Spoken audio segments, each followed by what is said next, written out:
됐어요? 예. 야, 처음 오신 분이 잘 버티고 있네요.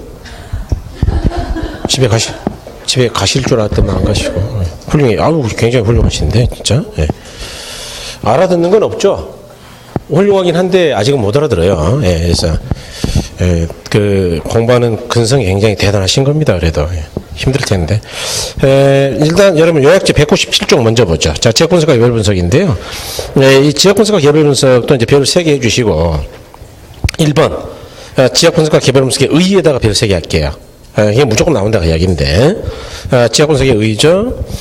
바로 1번에 지역 분석의 의의는, 지역 분석은 지역률을 분석하는 작업으로, 이는 구체적으로 인근적의 표준적 영역을 판단하고 그 지역 내 부동산에 대한 가격, 수, 균을 판정하는 작업이다. 그랬네요. 그래서, 이제 지역 분석을 제가 1, 2월 달에 이렇게 설명드렸는데, 아까 우리가 이제 가격 발생 요인이 있었죠. 가격 발생 요인이 효상유 이전성이었어요. 그죠? 그래서 효용하고, 상대적 희소성하고, 유효, 수요하고, 이전성 뭐 이런 것들이 있어야 되죠.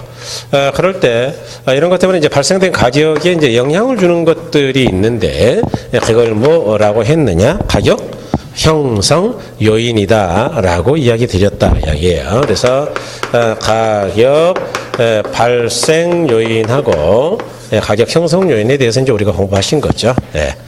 그래서 가격 형성 요인이다. 그럴 때 이 가격 형성 요인에는 이런 것들이 있었죠. 일반적 요인하고 지역 요인하고 개별 요인이 있었다. 그런 이야기예요. 여러분 이 그림 안 그려도 됩니다. 표로 잘 정리해 놨으니까 좀 이따 보자고요. 요거는 이제 흐름도를 제가 그린 건데 개별 요인이 있었다. 그러니까 이런 거 아니에요? 자, 같은 부동산의 가치가 가격 발생 요인 때문에 5억이었다. 그런데 예컨대 일반적 요인, 그 중에 사회적 요인, 인구가 증가했다. 그럼 가격이 올라갈 것이고, 지역 요인이죠. 당해 지역의 자연 조건이 너무나 아름답더라. 그럼 가격이 하락이 상승이요? 상승. 그다음에 개별 요인이죠. 개개 토지의 획지 모양을 봤더니 완전 정사각형 네모 반듯하더라. 그럼 가치가 낮다고요? 높다고요? 높다. 만일 삼각형이라면 삼각지. 높을까요? 낮을까요? 낮겠죠. 그래서 이제 이런 것들이 가치에 영향을 준다는 걸 알았다 그 이야기예요. 그러면 평가하는 사람 입장에서는 이런 것들은 언젠가는 분석을 해봐야 될 거 아니냐. 얼마나 가격 올리고 내리는지. 그래서 그 분석하는 과정을 우리가 뭐라고 하느냐. 그런 걸 지역 분석하고 개별 분석이라고 한다 그 이야기예요. 그래서 지역 분석과 개별 분석에 대해서 이제 이 시간에 공부하겠다 그 이야기죠. 그래서 그럼 지역 분석은 뭐냐? 당해 지역에 있는 부동산의 가격에 영향을 주는 일반적 또는 지역 요인을 분석해서 당해 지역의 특성을 알아내는 과정이죠.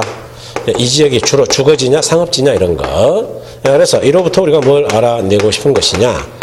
이 지역의 표준적 이용이라는 거는 어느 정도이냐.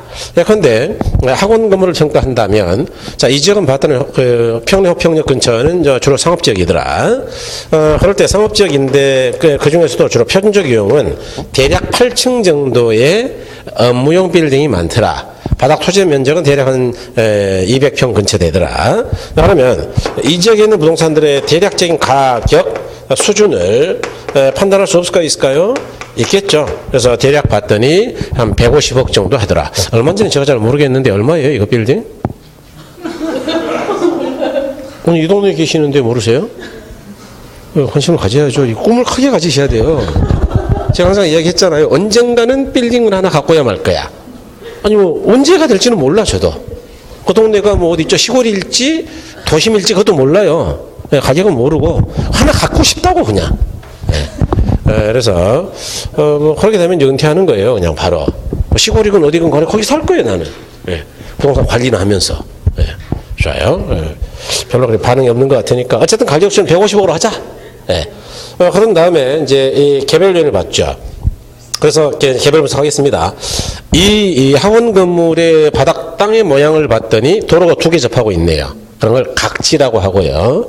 그다음에 도로의 모양, 토지 면적도, 획지 면적도 250평 딱 좋고, 그다음에 거의 정사각형에 굉장히 가깝더라. 그러니까 이거는 뭐 굉장히 좋은 거예요. 그래서 개별 요인을 따져봤더니 대상부동산의 개별성을 알아냈다. 야 이거는 뭐 감가 요인이 거의 없다. 그래서 최유효용이 되고 있는지 여부를 따져봤더니 최유효용 상태더라 그 이야기예요. 그래서 구체적 가격을 판단했는데 구체적 가격은 대략 주변에 있는 것들이 150억이지만 이 부동산은 건물도 이쁘고 거기다가 도로가 2개나 있어가지고 한 172억 정도로 평가했다. 이렇게 이제 이런 과정으로 우리가 평가를 하는 건데, 그럴 때 지역 분석은 뭐라고 하느냐? 이거는 먼저 하는 거에서 이제 선행 분석이죠. 분석에서 선관계는 정말 시험에 중요하다 그랬어요. 개별 분석 이걸 한 다음에 하는 거니까 후행 분석이라 그래요. 그다음에 우리가 지역 분석은 당연적 전체에 대한 분석이죠. 전체적 분석이고 광역적 분석이고 거시적 분석이다 이렇게 이야기하고요. 개별 분석은 이제 뭐 아주 대단히 좁은 지역에 대한 거죠. 그래서 부분적 분석이고 국지적 분석이다라고 해요. 그다음에 지역 분석과 관련되는 가격 원칙이다 그러면 아까 이미 했죠.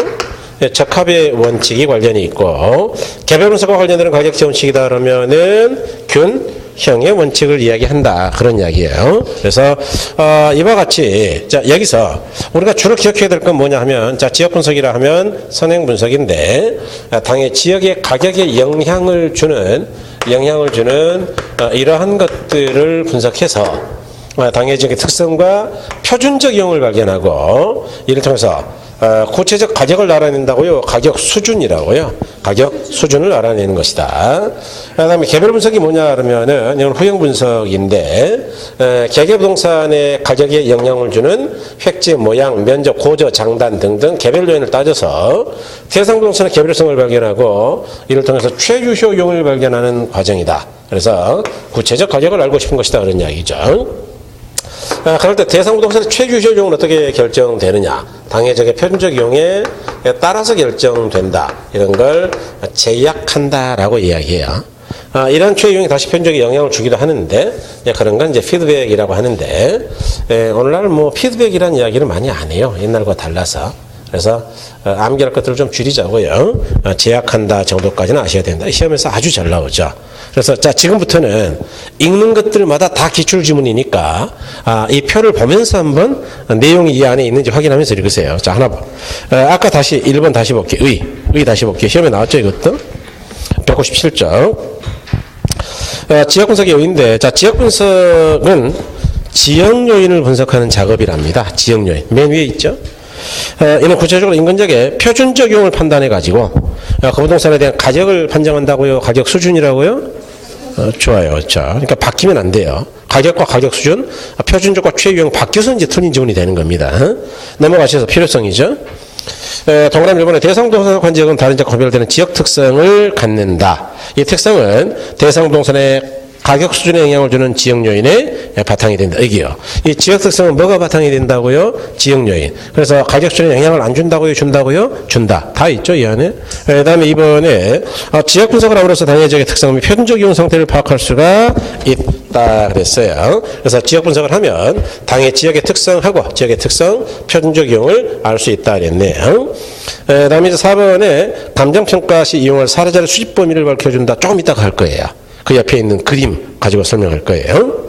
그다음에 이제 이번에 개별 분석인데 개별 분석이란 대상 부동산의 개별적 요인을 분석하여 최유효 이용을 판단하는 것을 말한다. 여기요. 대상 부동산의 개별 요인을 분석해서 뭘 판단한다고요? 최유효. 표준적으로 하면 안 된다 그랬어요. 또한 개별 분석은 대상 부동산의 개별적 요인을 분석하여 대상 부동산의 가격 수준이에요. 가격 가치예요. 가치 바뀌면 안 되죠. 그래서 그런 걸 판정하는 작업이다. 자, 그 밑에 가로 3번에 지역 분석과 개별 분석의 관계 이 표가 이 그림하고 똑같은 이야기예요. 이거는 평가의 순서에 따라 그린 순서도고요. 표는 주제별로 그냥 정리한 거죠. 그래서 이거는 무조건 외워야 됩니다. 제가 지금 무조건이라고 했어요. 그래서 이게 한 개 나올 확률은 거의 99%예요. 네, 나와요. 이거는. 아니면 선생님 그렇게 장담해도 됩니까? 돼요. 네. 여기에 기출문제가 20개가 넘거든요. 근데 최근에 안 냈어요, 이 부분을. 낼 때가 된 거예요, 이제 또. 예, 그래서 지역분석 개별분석 관계인데 작년에 안 나왔거든요. 이거. 자, 지역분석 선후관계에서는 선행이죠.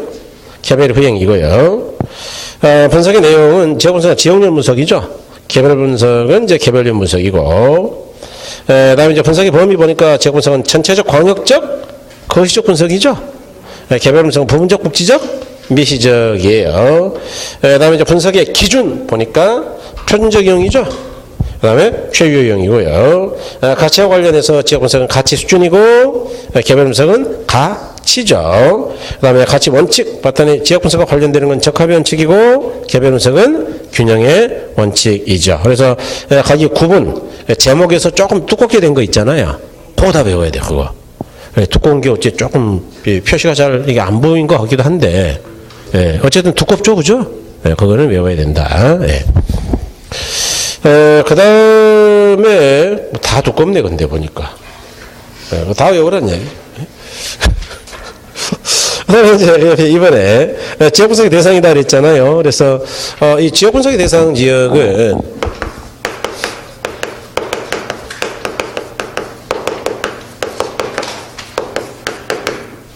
이런 걸 이야기하죠. 인근지역과 유사지역과 동일수급권인데요. 예컨대 이제 이 인근 지역이 있고요. 뭐 여러 개 유사지역이 있을 수 있어요. 유사지역이 있다. 그 다음에 이제 이것들을 포함하는 걸 이제 우리가 동일 수급권이라고 한다. 동일 수급권이다. 그럴 때 인근 지역이 뭐냐 그러면은 우리가 평가하고자 하는 대상 부동산이 있는 주변 지역이에요. 여러분 인근을 뒤집으면 뭐가 되죠? 그렇죠. 그러니까 이게 두음 법칙 때문에 이제 리을이 앞쪽에 나올 때는 이응이 된 건데 뒤집으면은 근린 지역이 되지. 린. 인접할 린자니까. 그래서 여러분 그 제1종 근린, 제2종 근린 공법 공부하셨죠? 그게 근린이에요, 근린. 인근. 영어로는 네이버후드. 그러니까 우리가 평가하고자 하는 부동산이 이 앞에 있는 아파트다. 101동 101호다. 그러면 그 주변에 있는 부동산을 뭐라 그런다고요? 인근 지역이다. 이렇게 이야기한다. 그럼 인근 지역은 대상 부동산이 존재하는 곳이에요. 자, 그런데 이 인근 지역에서 우리가 사례를 수집해 가지고 애가 5억이니까 얘도 5억이겠지. 이렇게 비교하면 참 좋은데 인근 지역에 사례가 없을 때도 있어요. 그럴 때는 사례를 분석하기 위해서 분석하는 지역이 바로 유사지역입니다. 그러니까 이제 유사지역은 주로 사례가 존재하는 것이고요. 여기는 아니 뭐 인근 지역에 대상과 사례 둘 다 있다 그랬으니까 있을 수 있다 그랬으니까 여기도 대상과 사례가 둘 다 있을 수 있느냐? 안 돼요. 아까 인근 지역의 정의가 뭐였냐? 대상 부동산이 존재하는 지역이니까 대상 부동산이 존재한다 그러면 그건 무조건 인근이에요. 그럼 유사지역은 대상이 존재할 수 있다고요? 없다고요? 없다. 그 이야기죠. 그럴 때 유사지역은 여러 군데가 있을 수 있다. 예컨대 여기 평로 평역 근처의 아파트하고 가격이 유사한 데가 이 아래쪽 덕소나 다산이 있다. 그러면 그쪽도 유사지역을 할 수 없다고요? 있다고요? 있다. 그 이야기죠. 자, 그럴 때 이 인근 지역 내에 있는 부동산들은 이 대상 부동산의 가격에 직접 영향을 미치는 부동산이 존재하는 권역입니다. 그 다음에 두 번째로 이 인근 지역 내에 있는 것들은요, 대상 부동산과 똑같은 32평짜리 아파트라면, 뭐 이보다 규모가 크면 안 되겠지만 32평짜리라면 밀접하게 대체 또는 이 경쟁이 된다라고 할 수 있어요. 대체가 뭐예요? 대체는 바꿀 수 있을 정도로 비슷하다고 이야기죠. 경쟁을 어떨 때 한다 그랬어요, 여러분? 제가 옛날에 이렇게 예를 들었는데, 근데 우리가 어른이잖아요, 어른. 그런데 이제 엘리베이터에서 어떤 꼬마가 째려보면서 막 이렇게 인사를 안 하더라. 그래서 꼬마가 보니까 이게 5살 먹은 애야. 그럴 때는 그 꼬마랑 경쟁을 해가지고 치고받고 싸워야 되는 거예요. 이 녀석 인사는 해야지. 이렇게 한번 이야기해 봐야 되는 거예요. 이야기해도 이제 엄마가 그거 들으면 또 기분 나빠하니까 사탕 하나 주면서 어쨌든 경쟁 된다고요, 안 된다고요? 안 돼. 그죠? 요즘은 참 조심스럽죠? 아이들한테 사탕 주는 것도 엄마들이 싫어해가지고. 믿을 수 없는 세상이 된 거예요. 사탕이 도대체 진짜 사탕인지 아닌지를 모르는 거니까. 아무리 얘가 예뻐도 그냥 안 보고 있는 게 가장 속편해. 그래서 보면은 또 그 엄마한테 또.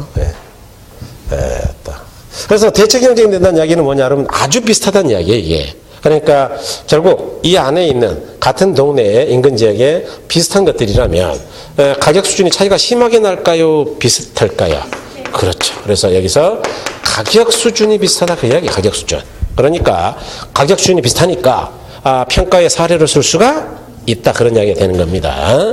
그다음에 이제 이 인근 지역의 이 범위는 어떠해야 되느냐?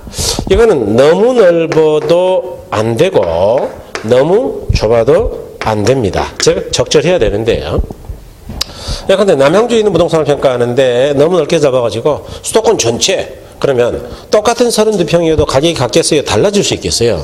그렇죠. 그러니까 그거는 가격이 틀려서 평가에 쓸 수가 없는 것이고 너무 좁혀요. 그러면 그럼 정확히 해야지.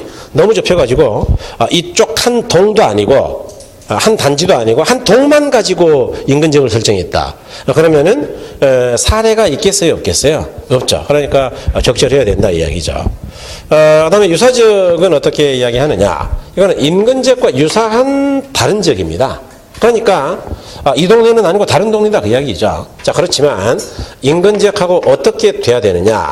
밀접하게 대체 경쟁이 돼야 되는 것이고 그래야 사례를 쓸 수 있다 그랬죠. 즉 가격 수준이 비슷해야 사례를 쓸 수 있다 그랬어요. 그래서 가격 수준이 비슷한 부동산이 존재하는 권역이다 이렇게 이야기하죠. 여기 유사지역에서 가장 중요한 이야기는 뭐냐 하면 이 유사지역은 거리의 원근하고는 아무 관계 없어요. 다시 말해서 이 멀 원자 가까울 근자니까 거리가 가까워야 될 이유도 없고 그렇다고 한없이 멀어야 될 이유도 없다. 그럼 유사지역을 선정할 때에는 거리가 기준이 아니면 도대체 뭘 가지고 판단해야 되는 거예요? 거리가 뭐 1m 이내, 5km 이내 이렇게 거리가 기준이라고요? 가격이 기준이라고요? 가격이 비슷하면 돼, 가격이. 평가는 가격을 구하는 거니까. 거리를 재는 게 아니에요. 그러니까, 근데 이런 이야기죠. 여기서 좀 멀어가지고 저 일산이다, 일산. 일산 쪽이라 하더라도 가격만 비슷하면 유사지역으로 선정할 수가 있는 거예요. 꼭 가까워야 될 이유가 없다. 가까우면 좋지만. 그런데 너무 멀리 가가지고 남양주가 여기 있어요, 여기. 여기 있는데, 야, 거리 뭐 관계없단다. 그래가지고 제주도 놀러 간 김에 그냥 사리나 수집해 오자. 그래서 여기를 유사지역이라고 하면 된다고요? 안 된다고요? 안 돼. 이거는 왜 안 되냐?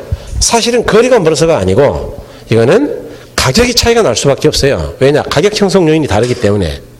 이해하셨나요? 제주도는 자연 조건이 우리 육지하고 같아요? 전혀 달라요. 다르죠? 그러니까 이건 비교가 안 되죠. 그래서 이렇게 봐야 된다. 그래서 이제 이런 걸 유사 지역이라 하죠. 동일수급은 뭐냐 그러면은 인근 지역하고 유사 지역 등을 포함하는 광역적 지역입니다. 왜 유사 지역 등이라 그랬냐? 여기 주변의 용도 지역이라는 게 있거든요. 기타 용도 지역이 있는데 그래서 인근 지역과 유사 지역만이 아니고 등이라 그런 거예요. 요거는 우리가 사례 수집의 최원방권이다 보통 이렇게 이야기해요. 그래서 동일수급권은 사례 수집의 가장 먼 권역 최원방권이다. 그러니까 우리가 평가를 위한 사례를 수집할 때는 동일수급권을 벗어날 수는 없다 그 이야기예요.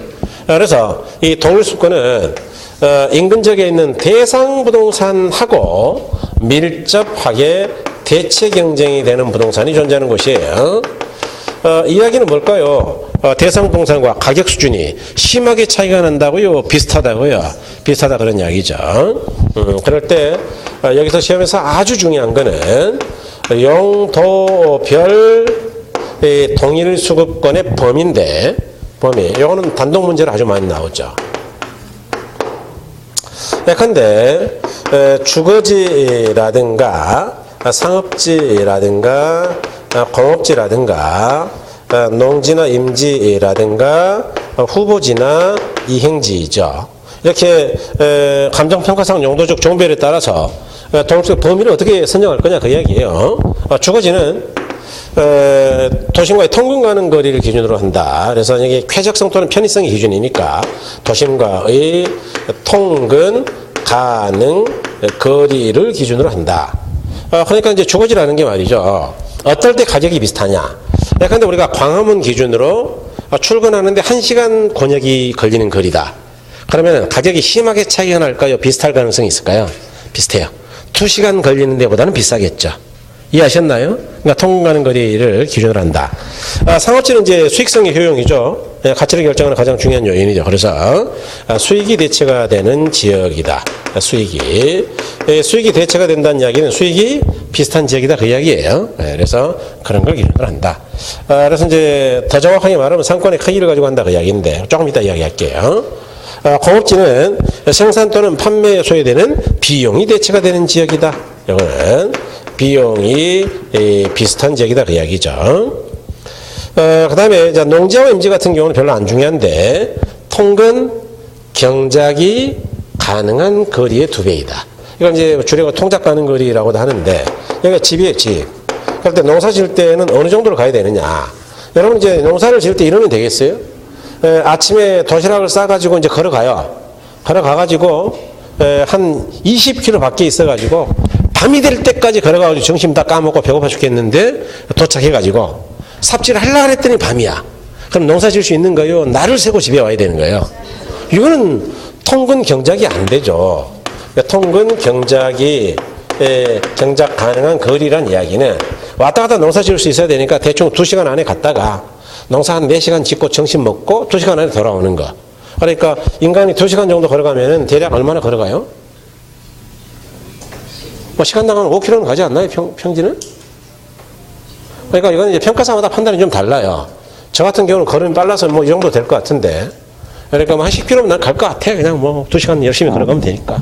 그래서 이 정도를 통근 경작이 가능한 거리다 이렇게 이야기해요. 그래서 이거 왜 2배라 그러느냐. 농사는 이쪽 동쪽으로만 가는 거예요. 서쪽으로 갈 수도 있는 거예요. 그래서 2배. 그래서 이걸 농업지 또는 임업지 동축하는 범위다라고 하죠. 후보지나 이행지는 뭐 시험에서 굉장히 중요한데 이건 용도가 변해가는 토지죠. 용도가 변해가는 토지니까 변하기 전과 후를 기준으로 할 때 항상 후보지나 이행지는 용도가 변한 후를 기준으로 동축을 판단합니다. 다시 전이요 후요? 후. 자 그런데 예외적으로 지나치게 성숙도가 낮을 때는 용도가 변화하기 전을 기준으로 평가하는 겁니다. 전. 그래서 원칙은 용도가 변한 후를 기준으로 한다. 그런 이야기예요. 조금 어려운데 설명을 시도해 볼게요. 최대한 이해해 보세요. 여러분 예컨대 제가 도심에 있는 택지를 평가를 하래. 택지. 택지는 건축 가능한 토지이고 택지면서 낮이다. 낮으면 건물이 있다는 이야기 없다는 이야기예요. 이게 대상 동산입니다. 대상 토지인데 문제는 도심에는 빈 땅이 있어요 없어요? 그러니까 빈 땅도 없는데 그게 거래가 됐을 리가 없으니까 거래 사례가 별로 없겠네요. 그런데 제가 이제 남양주 쪽으로 오다 보니까 택지를 개발하는 데가 있더라. 이렇게 농지나 임지를 깎아가지고 택지로 만들고 있더라. 이렇게 만들고 있는 과정이니까 이거는 뭐예요? 이행지예요 후보지예요? 후보지죠. 그런데 이건 용도가 바뀌는 후고요. 이거는 용도가 바뀌기 전이죠. 그럴 때 동축을 정할 때는 용도가 바뀐 후 택지를 기준으로 한다 그 이야기죠. 그래서 예컨대 이게 거의 택지가 됐더라. 그래서 야 이거 사면 얼마냐? 그랬더니 평당 1,000만 원이라 그러더라. 그러면 저걸 평가할 때 뭐 대충 얘도 평당 1,000 근처 아닐까?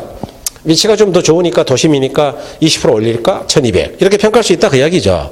그런데 제가 이제 택지 사례가 없어가지고 고민하다가 친구한테 들었어요. 야, 남양주 쪽 가니까 저번에 운전하다 보니까 택지를 깎고 있더라. 그래서 이제 깜짝 놀래가지고 야, 위치 한번 알려줘봐. 그래가지고 왔어요. 왔더니, 택지를 깎고 있는 게 아니고, 이 농경지인데, 농경지. 여기다가 앞으로 택지를 개발할 예정이다라고 택지 개발 예정 지역이다. 이렇게 말뚝만 박아놨고, 삽질도 안 하고 있더라. 그러니까 성숙도가 높아요. 공사의 진행 정도가 낮아요. 그럼 땅값이 1,000만 원까지 갔겠어요? 공사한 게 없으니까 그냥 100만 원이겠어요? 100만 원짜리 가지고 어떻게 1,000만 원짜리를 평가냐 그 이야기예요. 이럴 때는 성수가 낮을 때는 전으로 본다는 이야기는 뭐냐? 이거는 사례로 취하지 않겠다는 이야기예요. 이거. 이해하셨나요? 그래서 이와 같이 용도가 변해가는 지역을 우리가 뭐라 그러느냐? 주변의 용도 지역이라 그래요. 주변. 그러니까 아까 요 2개밖에 없다고요? 다른 것도 있다고요? 그래서 이렇게 문제를 까다롭게 넣으면은 동일수권은 인근지역과 유사지역 만을 포함하는 지역이다 이렇게도 낼 수 있어요. 그러면 X 만이라고 등이라고 등. 그래서 여러분 속이는 거는 방법이 많죠. 그래서 이렇게 이야기하더라. 자, 여러분 이해 잘 하시니까 조금 더 갈게요. 조금만 더 갈게요. 자, 그럴 때. 자, 주거지 같은 경우는, 상업지 같은 경우는 아까 수익이 대체가 되는 지역이 이제 주로 배후지의 크기라 그랬는데, 배후지. 고도 상업지역이죠. 예컨대 백화점 같은 겁니다. 보통 상업지역이다. 구멍가게 같은 거죠. 어떤 게 더 배후지가 크냐 그러면은 이게 크죠. 그러니까, 동일 수급권의 범위가 넓은 건 백화점이고요. 구멍가게는 좁아요. 당연하죠.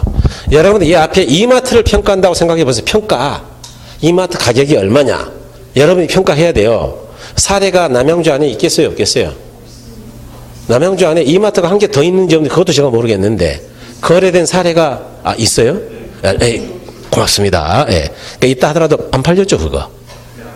그러니까 거래 사례가 있다고요? 없다고요? 없어. 그러니까 백화점을 평가할 때는요. 거래 사례를 찾으려면 전국으로 동일권을 넓힐 수도 있어요.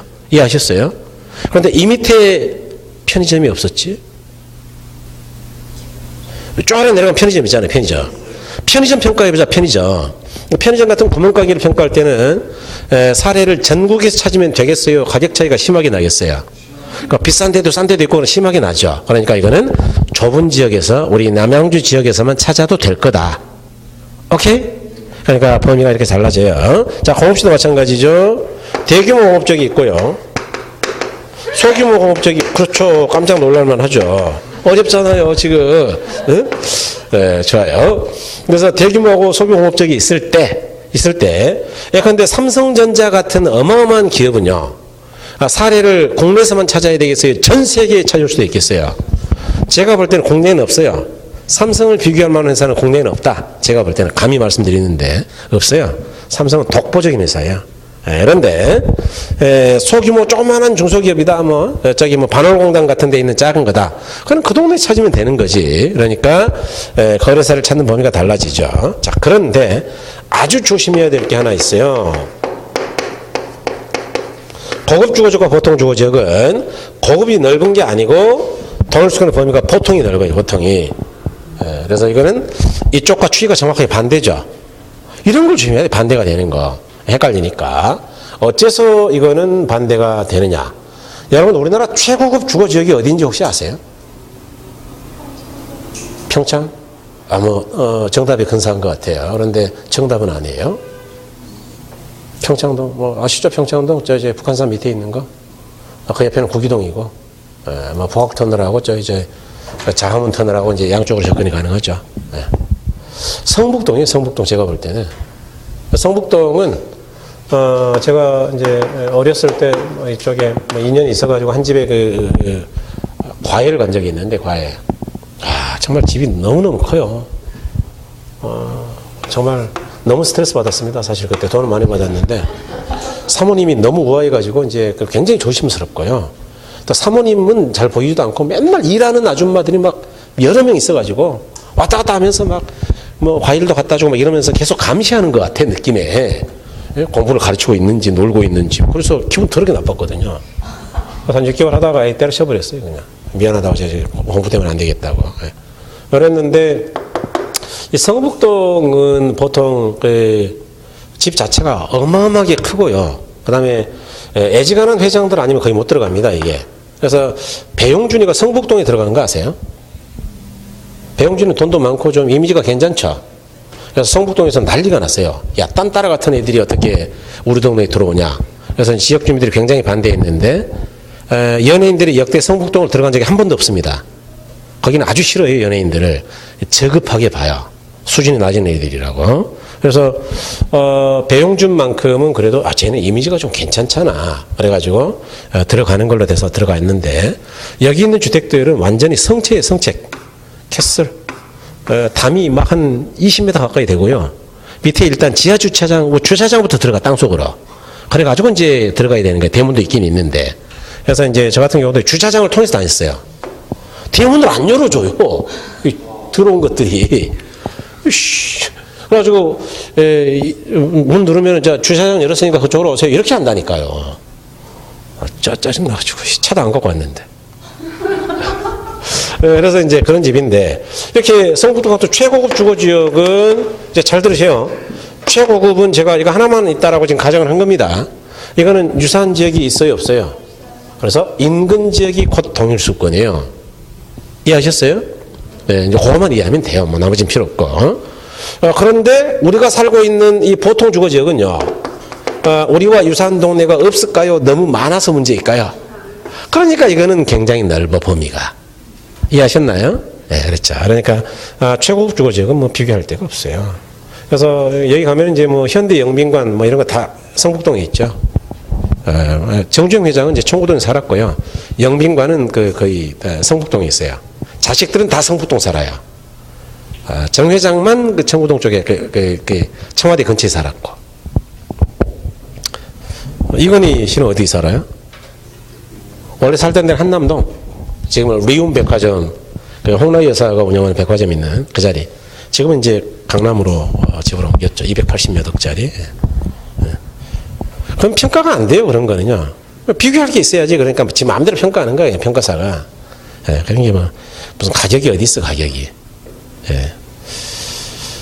그래서 이제 그런 걸 이야기한다. 그리고 대부분은 거기는 외교,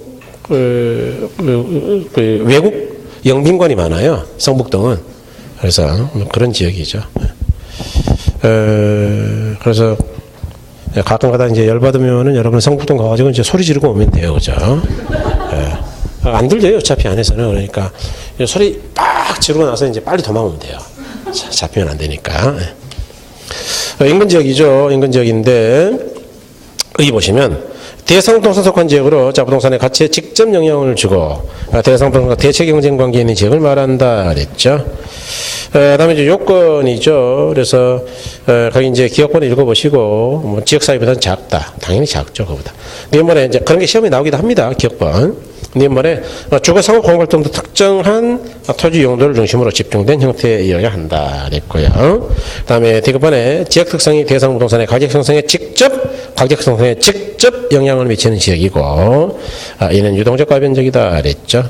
그 다음에 경계 범위에서는 일단은 여러분 디귿번 보죠, 디귿번. 자, 기억 니은은 아직은 어려워요. 그거는 이제 5, 6월 달에 보기로 하고, 인근적인 범위가 확대되면 사례를 구하기는 쉽지만 가격 수준 판정이 어려워지고, 너무나 축소되면 사례를 구하기 힘들지만 사례의 신빙성은 굉장히 높다. 그러니까 너무 넓어야 된다고요, 좁아야 된다고요, 적당해야 된다고요? 그 얘기입니다. 적당해야 된다. 예. 그 다음에 유사지역이죠. 동그라미 1번의 의인데, 인근 지역과 유사한 지역 특성을 갖는 지역으로 인근 지역과 상호 대체 경쟁 관계를 가지고 있는 지역을 말한다.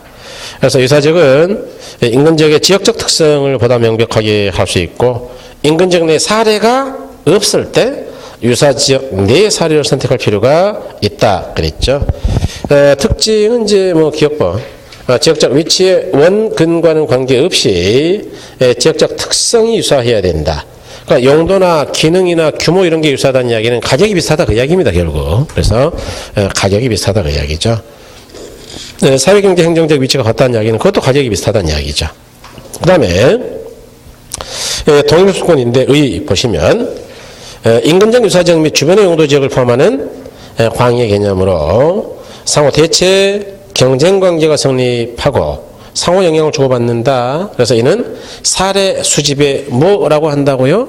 최원방권이다 그랬죠. 그 다음에 두 번째 동일성 범위인데 그것만 가지고 한 문제를 낼 때도 많습니다. 요것만 가지고. 그러니까 이건 좀 기억하셔야 돼요. 예. 자, 주거지는 도심의 통근 가능한 범위와 일치한다 그랬고, 상업지죠. 상권을 기초로 동일한 수입, 영업 수익이 대체가 되는 지역이죠.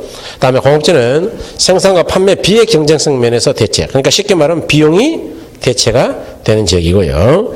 농지나 임지 이런 건 이제 농업 경영 가능한 거리 이래서 아까 통근 경작 가능 거리 2배면 제가 그렇게 설명했고, 자, 이행지나 후보지죠. 둘은 같습니다. 그래서 후보지를 본다면 전환 후의 종별에 따른 등록을 관장한다. 후 원칙은 이행 또는 전환이 완만할 때, 즉 성숙도가 너무 낮을 때는 후요 전이요 전 이렇게. 그래서 그렇게 기억하시면 된다. 그래서 아주 압축이 돼 있죠. 그래서 여기는 시험에 나올 만한 것들이 정확하게 요거 아주 중요하고요. 특히 29회 때 아주 중요해요. 요거 시험에 잘 내죠. 요거. 그 다음에 요거 자체만 가지고 시험에 내기도 하죠. 일단 주제 3개. 하나 더 남았죠. 인근적의 수명인데,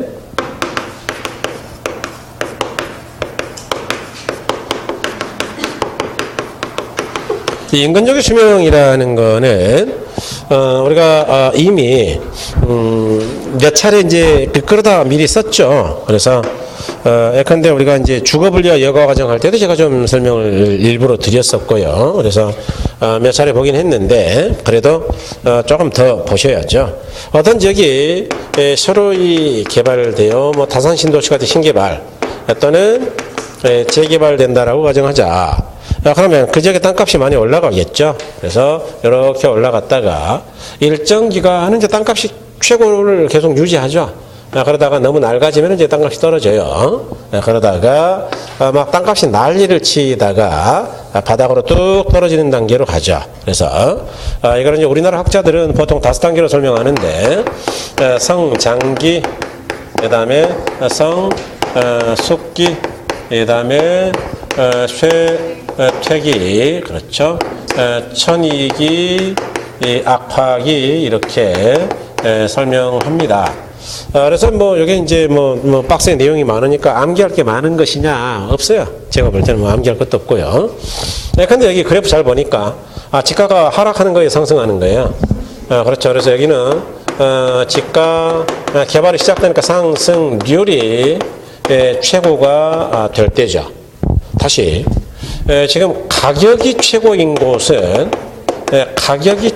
곳은 그림에 보시는 것처럼 성숙기지 성장기가 아니에요. 성장기는 가격이 최고라고요. 가격 상승률이 최고라고요.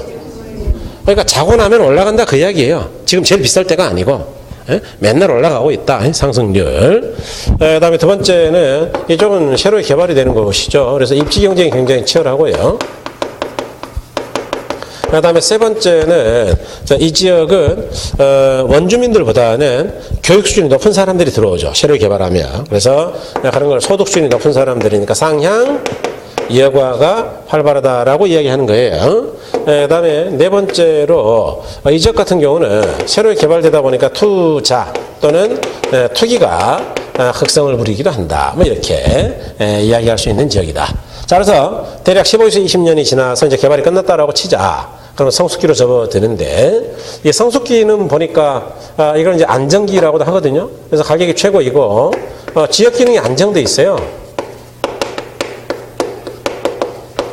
또 지역에 대한 자부심이 강하다 보니까 인구 유동도 거의 없습니다. 그래서 제가 이제 예를 들 때 분당 정도를 제가 예를 들었잖아요. 분당. 판교는 아직은 뭐 이쪽이에요. 아직 판교는 제가 볼 때는 이쪽이고 조금 더 올라갈 가능성이 있는 데고요. 분당은 이제 거의 여대목이 와 있죠. 일산은 거의 끝 같다고 저는 봐요. 일산은 이제 분당과 같이 지어졌지만 일산이 쇠락은 먼저 할 겁니다. 틀림없이. 왜냐하면 일산은 추가 개발이 거의 없어요. 그런데 분당은 계속해서 아래로 추가 개발이 되어 왔거든요. 그래서 활력이 계속 이어져 왔어요, 지금. 그래서 조금 성격이 다르죠. 물론 이제 살기는 제가 볼 때는 일산이 훨씬 살기는 좋은 것 같은데, 제가 생활권이 북쪽이면은 뭐 그쪽에 갔을 거예요. 근데 일산은 그 안에 그냥 있으면 세상 만사가 편한 동네가 일산이에요. 그냥 모든 게 다 해결돼, 거기는. 먹고 자고 일하고 노는 거 다 해결됩니다. 없는 게 없어요. 그래서 한번 들어간 애들은 잘 안 나오죠, 거기서. 재밌더라고요, 그 동네 애들이. 집들이 가면은 맨날 뭐 자기 동네 자랑하고 그래요. 그래서 자식 까불고 있네 그러고만. 근데 어쨌든 인구 유동이 별로 없다. 그러니까 뭐 들어가고 싶어도 잘 못 들어가는 동네죠. 그래서 이런 데가 성숙기다. 그런데 이게 대략 20에서 25년이에요. 다시 말해서 여기서부터 여기까지가 이제 한 4, 50 될 때인데, 이 정도 되면은 부동산이 계속 새 거일까요, 낡아질까요? 그래서 노후화되죠. 그러면 이제 지가가 하락하기 시작하죠. 그래프 보니까 지가 하락이 시작되고요. 그 다음에 이때까지는 이제 부자들이 살았죠. 그런데 가격이 떨어지면 이제 가난한 사람들이 서서히 한 집, 두 집 들어와요. 그래서 이런 걸 하향 여가가, 그렇죠. 활발하다 그랬어요, 시작된다 그랬어요. 그렇습니다. 왜냐? 이때가 활발한 거니까. 그래서 이렇게. 그 다음에 여기 이제 여러분 안 배운 개념이 좀 있는데, 아직 이 경제적 내용 연수를 마감하는 단계이다. 그래서 이제 경제적으로 거의 의미가 없어진다 그 이야기예요. 다시 말해서 야, 임대하는데 들어가는 비용 대비해가지고 수익이 더 나와야 좋을 텐데 뭐 뜯어 고쳐봐야 수익이 안 나온다. 그러니까 뜯어 고치겠어요. 이렇게 유지 보수 비용이 급격히 증가하니까 급등 낡아서 그러니까 유지 보수를 포기하겠어요. 포기. 수선을 포기해버려요. 수선을 포기. 그러다 보니까 하향여고가 되는 겁니다. 그다음에 이때는 이제 재개발이 시작되는 단계이다. 뭐 이렇게도 이야기하죠. 예. 재개발이 시작돼요. 그래서 만일 이때 재개발이 됐다 그러면은 여기 새로이 재개발되면은 성장기죠. 그러니까 이 지역은 이제 수명을 다 끝냈고 새로운 지역이 되는 거고 재개발이 안 되면 천익으라는 거예요. 그래서 천익이 때는 어떻게 되느냐? 지가가 하락하죠, 물론. 그런데 때로는 상승할 때가 있어요. 여기 때로 올라갔잖아요, 지금. 약간 올라갔잖아요. 왜 올라가냐? 하향여고가 활발하기 때문이다. 다시 하향여고가 시작된다고요, 활발하다고요? 활발. 그러니까 이 동네에 이사 오겠다는 사람이 많기 때문이다. 가난한 사람들이. 그러니까 집이 나와 있는 게 수보다 집을 찾는 사람이 많으니까 조금 올라갈 때가 있다. 또는 이 재개발이 활발하기 때문이다. 재개발이 활발하다 보니까 재개발에 대한 기대감으로 야 이거 새 아파트 받으면 뭐 좀 되지 않을까? 그래가지고 올라오기도 한다는 이야기죠. 그래서 이때 재개발이 된다 그러면 역시 새로운 성장기. 재개발이 안 되면 악화기로 가죠. 그래서 악화기는 집가 수준이 높아요, 최저예요. 그렇죠. 그래서 집가는 최저이고요. 그다음에 이제 이거를 우리가 소생기라고도 하는데 왜 그러냐? 재개발이 마지막 단계예요. 다시 말해서 이제 갈 때까지 갔으니까 재개발할 수밖에 없다 그 이야기고. 그다음에 이걸 이제 슬럼화 직전 단계라고도 합니다. 이 단계를 넘어가면 이제 슬럼화 된다 그 이야기죠. 그래서 이렇게 이야기하더라. 그러니까 몇 개 빼고는 몇 개. 예를 들어서 이런 거. 아니면은 뭐 요런 거나 요런 거. 이렇게 뭐 몇 개 있어요. 몇 개 외울 게. 이런 거 빼고는 도대체 뭐 외울 게 뭐가 있냐 이거. 왜냐하면은 그래프만 보면은 다 이해할 수 있는 건데. 그래서 뭐 어렵다고 생각하지 마시고 봐주시면 되겠어요. 그래서 인근적인 수명도 이제 별도로 별을 하나 하시고요. 이제 그림과 똑같죠. 지가상승이 급등이다 그랬고 상승력가 활발하다, 입시경영 치열하다 그랬고요. 그다음에 투기 과열. 그다음에 이제 이 성숙기는 지가가 최고죠. 그다음에 입지 경쟁이 안정적이고 그다음에 이제 당의 지역 수준, 사회경제 수준도 최고죠. 그래서 유동률가 별로 없다. 그다음에 이제 쇠퇴기죠. 그래서 지가가 하락하기 시작하고 하향여가 시작되고 재개발이 시작되죠. 맨 밑에 유지 관리비가 증가하니까 개조수를 한다고요, 안 한다고요? 안 하고. 그래서 경제적 수명이 거의 끝나간다 그랬죠. 그다음에 이제 천익이죠. 지가가 하락 또는 가벼운 상승을 한다 그랬고, 그때는 하향여가 활발하고 재개발이 활발할 때이다 그랬어요. 그다음에 이제 악화기는 지가 최저죠. 설마시기 전이고, 그다음에 이제 부동산을 잘못하면 버릴 수도 있다. 반기는 이제 버린다는 이야기입니다. 그래서 이렇게 된다. 그래서 이런 걸 이제 인근적인 수명이라고 이야기했다 그 이야기죠. 그 다음에 여러분 이제 여기까지 뭐 기본수만 간단하게 보죠. 뭐 간단하게 조금만 더 하고 볼게요. 조금만 더 약간만 더 욕심낼게요. 네. 여러분 그 이제 옆에 보니까 감정평가 3방식이라고 있죠. 제 1절에 평가 3방식이 개요를 했는데 평가 3방식이라는 게 뭐냐 하면 이제 거기 개요 의는 뭐 이제 설명드리면 되는 거고 2번에 3방식 7방법이라고 있나요? 거기는 이제 별 하나 해주시고요. 요게 이제 의외로 시험이 좀 나와요. 사실은 어쩌다가. 그런데 물론 아주 쉽습니다. 그렇기 때문에 이런 거는 당연히 알아둬야죠. 그래서 이 3방식 7방법에 대한 이야기를 드려보면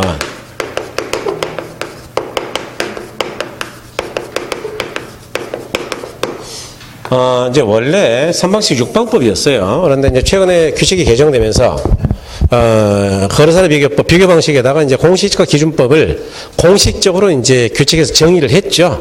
그 전까지는 정의를 안 하고 그냥 실무에서 했던 건데, 사용했던 걸 규칙에 넣었기 때문에, 방법을 하나 더 넣어서 그냥 7방법이라고 한 겁니다만은, 우리가 이제 가치를 평가하는 방법은 세 가지 측면이 있어요. 그런 걸 가격의 3년성이라고 합니다. 근데, 이 부동산을 들 때 비용이 얼마 들었냐? 비용성 입장에서 보하는 방법이 있어요. 그런가 하면은 도대체 요거는 시장에서 얼마의 거래가 되느냐 그래서 시장성의 입장에서 구하는 방법이 있고요. 그런가 하면 도대체 이 부동산에서 임대 수익이 얼마나 발생하냐? 수익성. 빤한 이야기인데 임대료가 적을수록 가격이 높겠어요? 많을수록 높겠어요? 당연하죠. 그러니까 수익이 많으면 가치가 높은 거예요. 그래서 수익으로부터 가치를 구할 수 있죠. 그럴 때 이렇게 가치를 구하는 세 가지 측면을 우리가 3방식이라고 해요. 그래서 이걸 이제 비용에 따라 가치를 구하는 걸 원가 방식이라고 합니다. 시장에 따라 가치를 구하는 걸 비교 방식이라고 하고요. 그 다음에 수익에 따라 가치를 구하는 거를 수익 방식이다. 이렇게 이야기를 해요. 이거를 이제 뭐 한성대 안정근 교수 같은 경우는 비용 접근법이다. cost approach. 그 다음에 이거는 이제 시장 접근법이다. market approach. 이거는 수익 접근법이다. income approach. 이렇게도 하는데 그분 혼자 주로 쓰는 용어고 다른 분들이 잘 안 써요. 그러니까 이렇게 그냥 기억하시면 되고, 이에 따라 각각 가격과 임료를 구하는 방법으로 나누어 놨는데 그런 걸 7방법이라고 합니다. 그래서 7방법 체계에는요, 원가 방식에 따라 가격을 구하는 거죠. 그런 걸 원가법이다라고 이야기해요. 임료를 구하는 걸 적산법이다라고 이야기합니다. 비교 방식에 따라 가격을 구하는 거를 이렇게 불러요. 거래, 사례, 비교법이다. 임료를 구하는 거를 임대, 사례, 비교법이다. 이렇게. 그런데 우리나라는 전 세계에서 유례가 없는 방법을 쓰고 있는데, 토지를 평가할 때는 공시지가를 기준으로 평가하는 방법이 있어요. 그래서 저번에 1월달에 설명을 했어요. 이거 공시지가 기준법이라는 거를 쓰고 있다. 예를 들어 볼게요. 제가 1월달에 딱 이렇게 예를 들었는데, 여러분 설악산에 있는 부동산을 땅을 평가할 날에 설악산에 있는 땅, 대상 땅이 어디에 있는 거라고요? 설악산. 그런데 이 땅은 이게 이제 200평인데 이 땅은 주변에 거래 사례가 있느냐? 설악산에 땅이 팔린 적이 있겠어요, 없겠어요? 그럼 설악산에 땅이 임대료가 나옵니까? 뭐 땅을 언제 인간이 만든 적이 있어요? 토지는 원래 원가가 없거든요. 부증성? 그럼 도대체 3방식 뭐로 평가해야 되는 거냐? 그럴 때 뭘 쓰느냐? 설악산 근처에 공시지가 표준지가 있어요. 많이 있습니다, 여기. 그래서 표준지가 있으면 요거나 이거나 땅이 비슷하지 않겠냐? 그래서 이 공시지가랑 비교해 가지고 평가해라. 그래서 우리나라가 부득이하게 만들어 놓은 게 바로 공시지가 기준법이다. 그래서 요것도 이제 있더라. 그럴 때 수익 방식에 따라 가치를 구하는 거 그럼 수익환원법이라고 하고요. 수익환원법이다. 그렇게 뭐 예전에도 설명했죠. 공시지가 기준법은. 그다음에 수익 방식에 따라 임료를 구하는 걸 뭐라 그랬느냐? 수익 분석법이다라고 이야기하는데, 이 각각의 방법의 용어는 당연히 알아야 됩니다. 다음에 이제 시산가액이죠. 또는 이제 시산임료인데, 여러분 시산가액이라는 거는 뭐냐 하면요, 감정평가액이 아니에요. 이걸 가지고 이제 우리가 결론, 감정평가액을 구하기 위해서는 뭘 해야 되느냐? 이 시산가액을 조정을 해야 돼요. 가액을 적절히 조정해야 됩니다. 그러니까 시산가액은 결론인 감정평가액이에요. 결론 이전 단계예요. 이전 단계. 그래서 요거는 이걸 줄인 거예요. 이거. 자, 임시로 계산한 가액이에요. 다시. 완전히 결론이라고요. 임시로 계산했다고요. 각 방법에 따라 계산된 임시적인 가격이에요. 그래서 이런 걸 시산가액이라 한다. 원가법에 따라 구해진 가격을 뭐라 그러느냐? 이걸 적산가격이라 그래요. 적산가격, 적산가액, 요즘 기축은 가액이라 그러죠. 임료는 적산임료라고 이야기를 합니다. 거래사례 비교법으로 구한 가격은 비중가액이다라고 이야기하죠. 공시지가 기준법도 비중가액이에요. 그 다음에 임대사례 비교법으로 구한 거는 비준임료라고 합니다. 수익환원법으로 구한 가격을 뭐라 그러느냐? 수익가액이다라고 이야기하고요. 임료는 뭐라 그러느냐? 수익임료다라고 이야기하죠. 그럴 때 여러분 평가 3방식이라는 거는 지금까지 공부했던 것보다 훨씬 어려워요. 이게 한 대략 2배의 공부량이 있죠.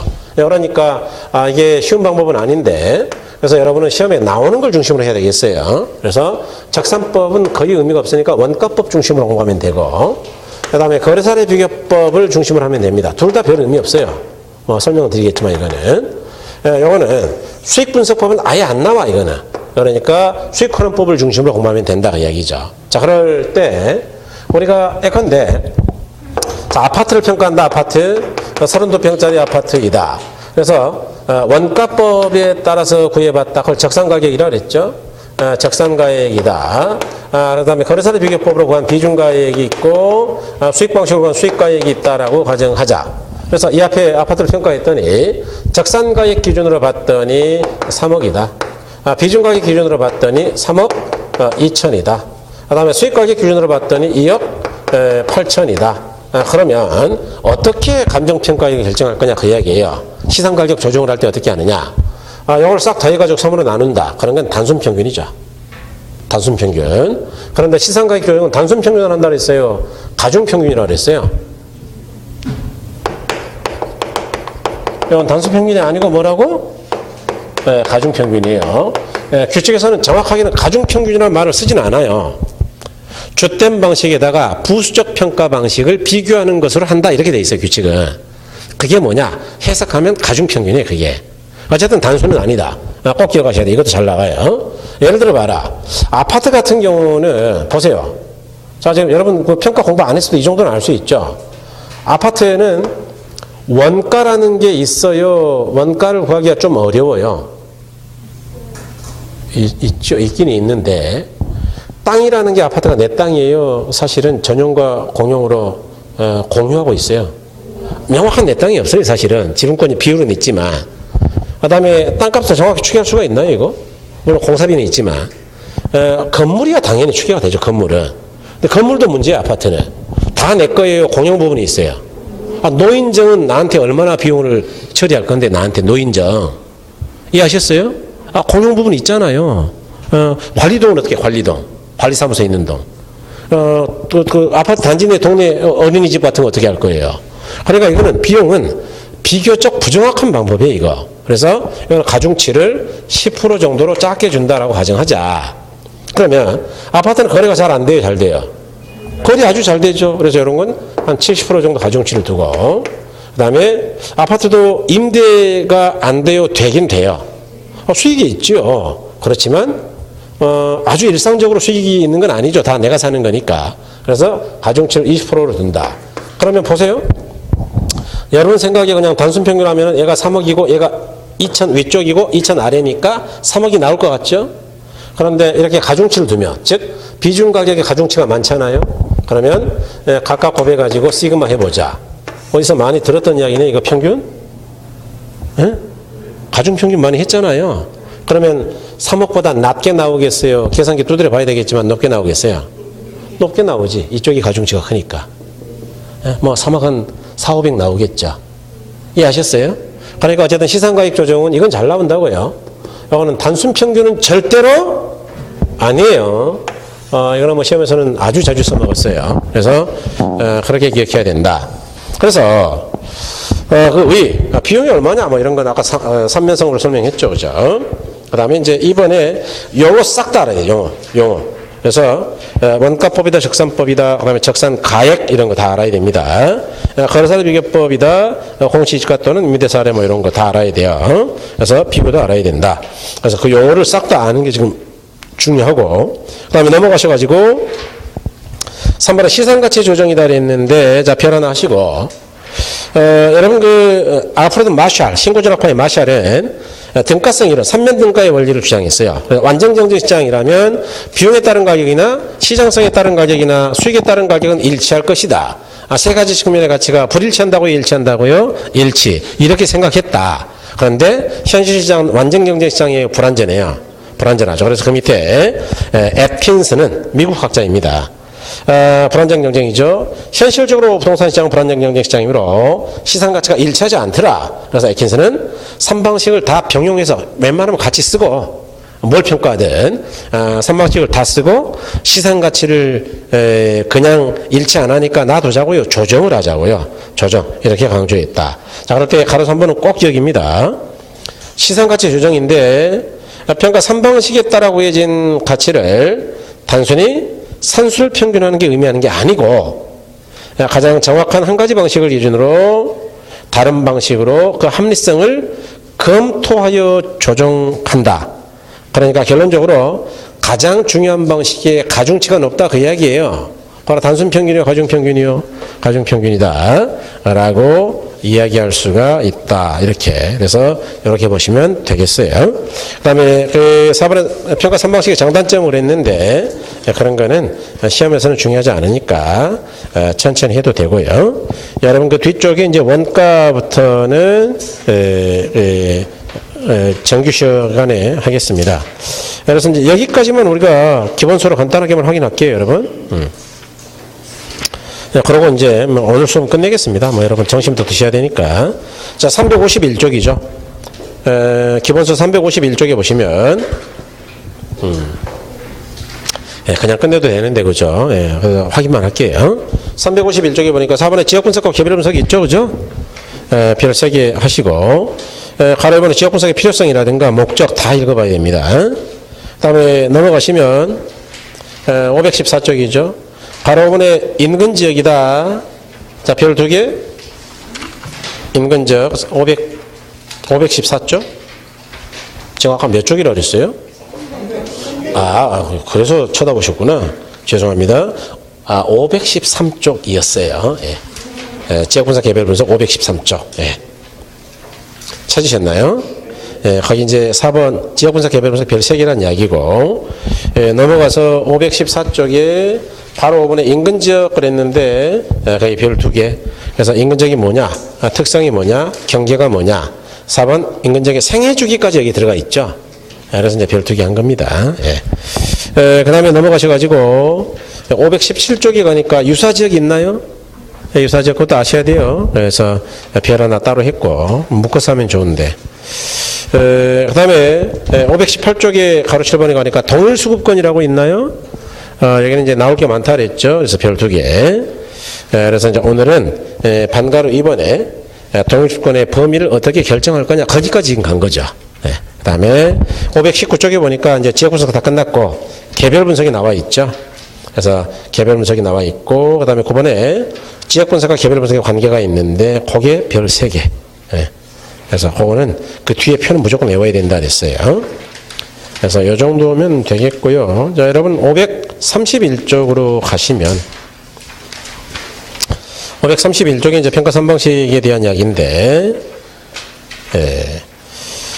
맨 밑에 이제 가치의 삼면성이라고 있죠. 가치를 구하는 3가지 측면이 있다. 그래서 비용, 시장, 수익 이렇게. 자, 넘어가셔가지고 그에 따라 구하는 3방식이 있고 7방법이 있다.